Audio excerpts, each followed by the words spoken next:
हर चीज जो तुम्हारा समय घेर कर बैठी है उससे पूछो, तू मुझे वो दे सकती है क्या जो मुझे चाहिए? नहीं दे सकती तो तू मेरा समय क्यों घेरती है? तू मेरी जिंदगी पर काहे कुंडली मार के बैठ गई है?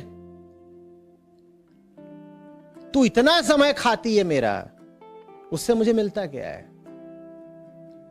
न सिर्फ तुझसे मुझे कुछ मिलता नहीं, बल्कि तूने वो कीमती समय घेर लिया मेरा जो समय किसी सार्थक प्रयोजन में जा सकता था ना।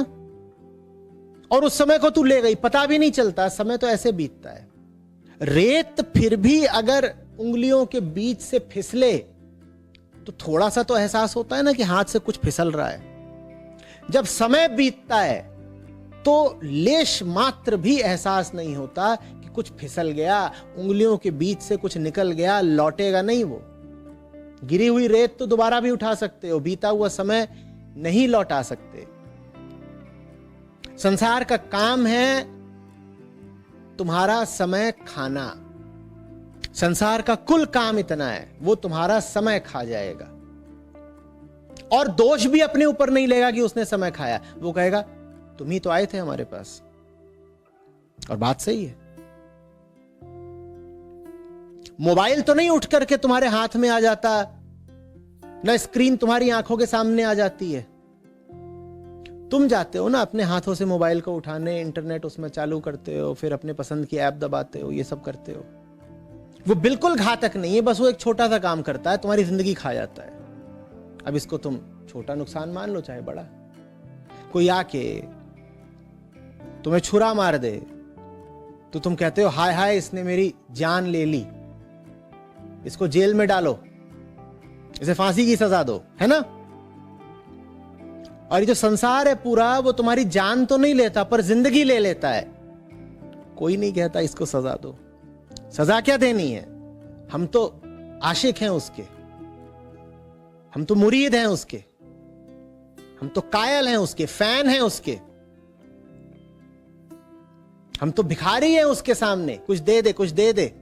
वो देता तो कुछ नहीं है, तुमसे वो ले लेता है जो एकमात्र चीज तुम्हारे पास थी, समय, जीवन, जिंदगी, वो ले जाता है और नहीं पता चलता। किसी आदमी की जिसकी उम्र थोड़ी बढ़ गई हो, उससे पूछो किया क्या, हैरत में पड़ जाओगे, वो बता नहीं पाएगा किया क्या। और ये तो बात सिर्फ हैरत की थी। अब खौफनाक बात बताता हूं, बहुत लोगों से जाकर के रात में पूछो दिन भर किया क्या, वो दिन भर का भी कुछ हिसाब नहीं दे पाएंगे किया क्या। ऐसे बीतता है समय। लेकिन जब समय बीत रहा था तब यही लग रहा था कि कुछ नहीं हो रहा है, कुछ लग ही नहीं रहा था, सब ठीक है, सामान्य है, ऑल राइट, नॉर्मल। प्यासे को कुछ ना मिलता हो प्यास बुझाने को, संभव है कि उसकी जान बच जाए, क्योंकि अगर उसे कुछ नहीं मिला है, कोई विकल्प नहीं मिला है, कोई बहाना, कोई सांत्वना नहीं मिली है, तो वो जोर लगा के तलाशेगा, क्योंकि उसे कुछ भी मिला नहीं है। लेकिन अगर प्यासे को तुम बहुत सारे झूठे विकल्प दे दो तो अब तो उसका तबाह होना, बर्बाद होना, खत्म होना निश्चित है।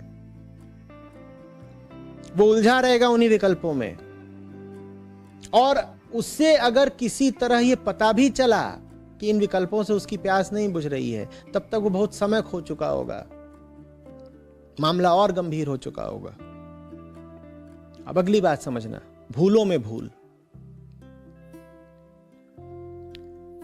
तुमने कहा चारों तरफ से हमें संसार घेरे हुए है, चारों तरफ हमें बहुत सारे विकल्प दिखाई देते हैं जिनके साथ जुड़ा जा सकता है, जिनके साथ रिश्ते बनाए जा सकते हैं और समय गुजारा जा सकता है। तो ये चारों तरफ है मौजूद विकल्प बहुत सारे। इतना तो होता है कभी कभार इंसान के साथ, उसे ये समझ में आ जाए कि मेज खाकर प्यास नहीं बुझती। सामने मेरे क्या है? मेज। इतना तो फिर भी होता है कभी कभी कि हमें ये बात कौंध जाती है कि काठ खाकर प्यास नहीं बुझती। लेकिन जब हमें समझ में आता है ना कि सामने जो है वो प्यास नहीं बुझा सकता हमारी, तो फिर हम बाईं तरफ आश जोड़ लेते हैं।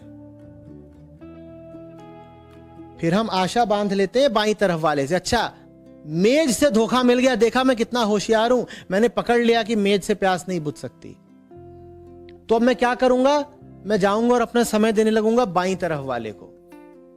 अब वहां पर जो कुछ भी सामग्री है मैं उससे उलझूंगा कि अभी अभी तो मैं पता करके आया हूं ना कि मेज से प्यास नहीं बुझती,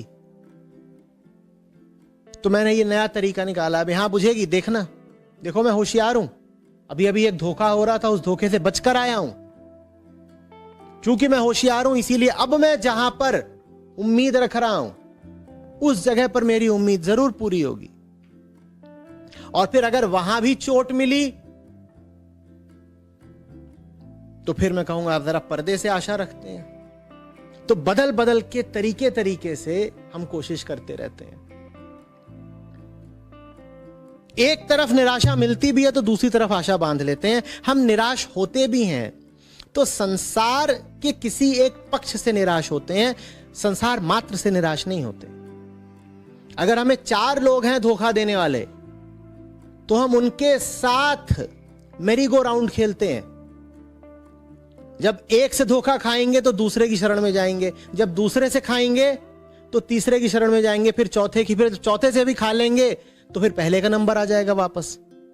हम कभी ये नहीं करते कि चारों को ही उठा करके एक साथ बेदखल कर दें, कहें मैं जानता हूं तुम चारों एक ही परिवार के हो, तुम चारों बिल्कुल एक हो, मैं एक एक करके तुमसे धोखा खाऊं और समय बर्बाद करूं।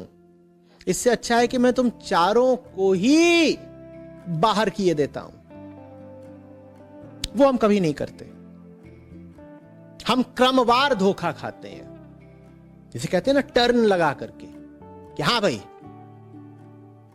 आजकल किसकी बारी चल रही है, किसकी टर्न चल रही है तुम्हें धोखा देने की, तो आजकल हम वहां पर अपना बेवकूफ बनवा रहे हैं। अच्छा ठीक है, 6 महीने बाद कहीं और नजर आएंगे बेवकूफ बनवाते हैं। और जब एक जगह बनवा रहे होते हैं बेवकूफ तो बोलते हैं हमें बिल्कुल पता है, बस यही सही जगह है अभी आजकल हम जहां पर हैं, बाकी सब जगहों पर बहुत धोखा खाया है हमने, बाकी सब जगह बेकार है, अभी तो मिला है सही आसरा, यहां पर तो अब सफलता मिलनी निश्चित है। और जोर लगा के बोलो, कोशिश करने वालों की कभी हार नहीं होती। और कोशिश कैसी चल रही है, ऐसे ही चल रही है कि 4 सामने खाली गिलास रखे हैं, पहले इससे पिया कुछ नहीं हुआ, फिर इससे पिया फिर कुछ नहीं हुआ, फिर इससे पिया फिर कुछ नहीं, फिर लौट के पहले से पिया, फिर दूसरे से, फिर, और नारा लगा रहे हैं कि देखो छोड़ मत देना मैदान, एक ना एक दिन सफलता जरूर मिलेगी, 1 2 3 4 1 2 3 4 1 2 3 4 1 2 3 4 सफलता मिलेगी ही मिलेगी। अरे तुम इन्हीं 4 बेवकूफी भरी हरकतों को दोहराते रहोगे तो कहां से सफलता मिलेगी? न तुम नए, न तुम्हारे लक्ष्य नए, न तुम्हारी मूढ़ता नई, न तुम्हारे तरीके नए, परिणाम नया कहां से आ जाएगा? परिणाम भी तुम पुराने ही दोहराते रहोगे। हिम्मतवर आदमी चाहिए जो कहे एक बार में कि माया के एक पक्ष से नहीं, माया से ही जीत हासिल करनी है।